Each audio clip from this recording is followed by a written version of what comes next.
Aquaman here? What the hell is he doing here? This is a seafood restaurant. I feel so guilty. I wonder if it was shot there. I'm not sure if that was actually shot in Italy, but really, really great stuff. I think the art direction was so brilliant here. Such a beautiful cinematic experience. Truly space fantasy underwater. This is definitely a space fantasy underwater. And if you think about it, a lot of people made fun of the whole underwater thing for so long.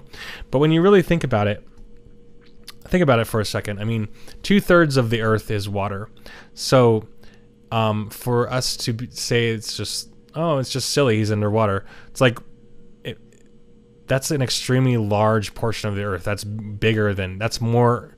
Plus, you have the depth. So you have like the entire space of Earth covered up by 2/3, but then you have all the depth of water. So that's like literally so much more space to be covered, and so much uncharted territory, so many uncharted things. It's like we have a map of the Earth. The map only maps out what we can see, but it's like there is so much undiscovered country, undiscovered experience, undiscovered everything underwater. So it's just an entirely cool thing. I just think this whole concept is just a really cool thing. A son of the land and a son of the seas. Your mother always knew you were special. You are part of something deeper. You are the bridge between land and sea. Hello and welcome to the Fanatics of Film. My name is Ben, and this is my review on the latest DC Comics film, Aquaman. I was completely blown away. This was something that I was anticipating for quite some time, and I have been ever since this was first announced. I was really psyched for this, and when they first announced James Wan 2 years ago. And I'm a fan of his work. I think he's a great writer, just from this, and obviously he recognized the brilliance of Jeff Johns, or at least the competent storytelling aspects and continuous intertwining interest that constantly unravels in the books. In the most recent book that I read, which was the New 52, there was such a huge story taking place, and they had to fit so much of this large story in one film. And so I was really blown away at how they were able to do that. It was a true high adventure movie. This thing really made me feel like parts of Lord of the Rings. It made me feel like Lord of the Rings underwater. It made it, as Jason Momoa had described earlier, having Star Wars underwater. Incredibly well developed story, and lots of reminiscent things that are going back to that. We likened the stormtroopers are kind of like the orcs, and the fun madness of war and that type of thing. You have your Expendables, and those are the Expendables, or the stormtroopers, or these white guards that were in this Aquaman movie. So knowing the story in the books, and knowing Mera's power, and knowing Aquaman's power, and knowing how these two have interacted in the book and everything, it was still just as important and just as rewarding to watch these two kind of grow together. Dolph Lundgren was in here, and of course Nicole Kidman. Nicole Kidman really elevated the film. Really made me miss her. I missed her. I hadn't seen her in a film in a long time. I know that she's been in a few, but I've missed them, and I haven't seen her. So I was a big Nicole Kidman fan back in the day. Loved her. Eyes Wide Shut, and many others that she had done. Patrick Wilson was a standout. Seeing him in there as King Orm, really exceptional performance on his part. His passion for his need to be king, his need to have this power, was very much so believed, very much so portrayed and executed well and believed and understood and digested. Nicole Kidman's character, but her story gets bookended very well in the sentence, just her love story does.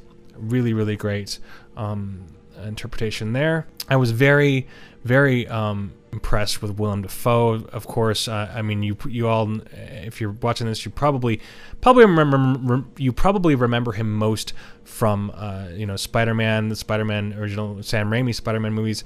Of course, he was great in those, but my favorite film with him is Wild at Heart. He is a great David Lynch film, and he plays this evil, crazy evil villain who just destroys everything and ruins everybody's life. Black Manta and his father, that whole thing, that was something that was in the comics, and that was something that was a very important factor that was in all this. Seeing you know, and having Black Manta needing to have revenge, and that was always his reward. His reward, or whatever he was seeking out, was revenge for the death of his own father, and he blaming his whole pirate life and his bad decisions on Arthur. Now, and so part of me does you know, creep towards, you know, blaming Arthur for a little bit, but anyway, we won't go into that too much because I don't want to get into crazy spoilers yet or anything. But I was also impressed that we had our good old friend Jango Fett in there as well. Tamura Morrison, he was Tom Curry, Arthur's father. Great to see him in there. You know, he definitely deserved to be in more films than we've seen him in. I enjoyed his portrayal of Jango Fett. It was quite fun, actually. I enjoyed it. Him and his evil son, Bubba. So, some of my favorite scenes, of course, were the battle for the throne, or at least the challenge in the Ring of Fire. Lots of really cool, great things. One of my favorite moments was we have Arthur kind of realizing how to use his abilities and being able to see better underwater, and that was illustrated very well with the bioluminescence. Having that bioluminescence illuminated.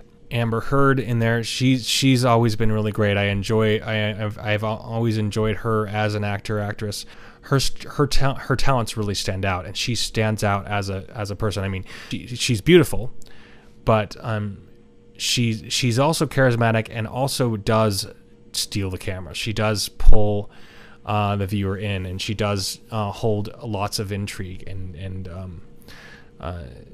very, very captivating performance on her part. I liked what she went through. She kind of had to go through some different options of having to figure out whether there was a moment where she's deciding whether she should stay and help Arthur or just let Arthur kind of get captured, etc.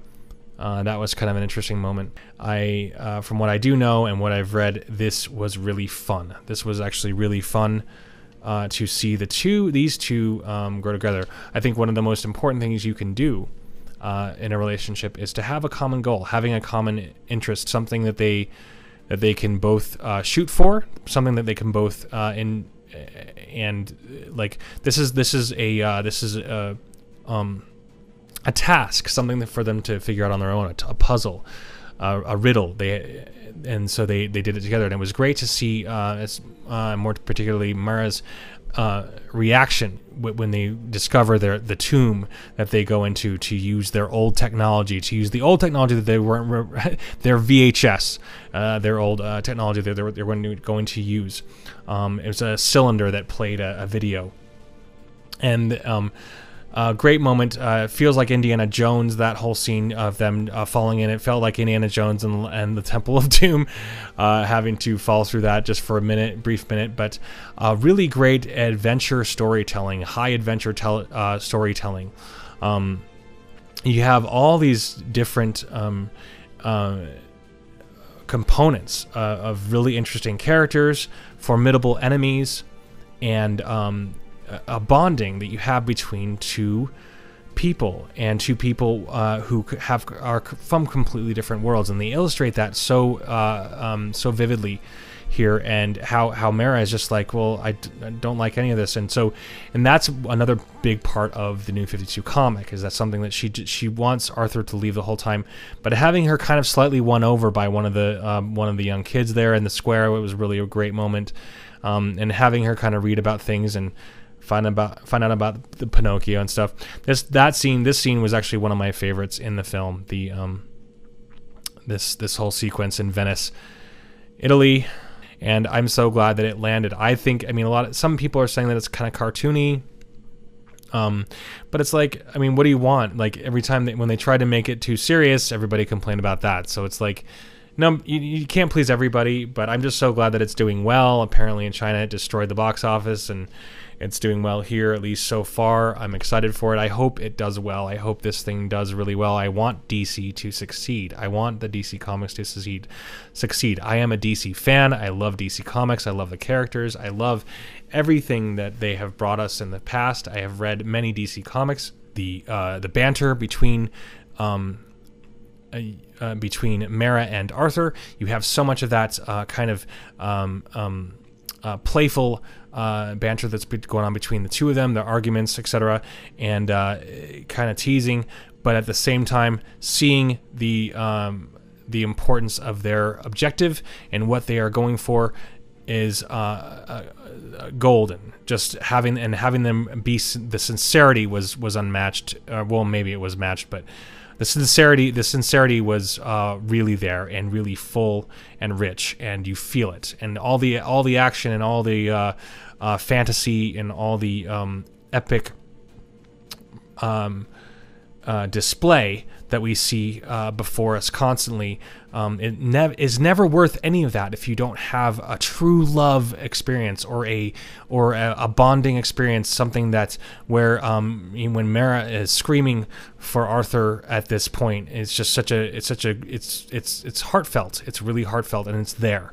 The presence is there. You feel what they're feeling, and you feel it to the full extent of what it has, what was supposed to be projected here. So I thoroughly enjoyed this film. I hope that you did too. I hope you do.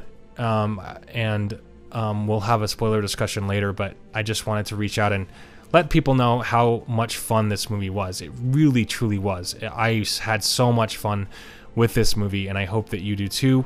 I hope you check it out, because it is so freaking good. And if you like DC Comics, I definitely say check it out. You just can't go wrong. This truly was. I hope this destroys the box office, because it's so good. Thanks so much for watching. This has been the Fanatics of Film. Have a splendid day.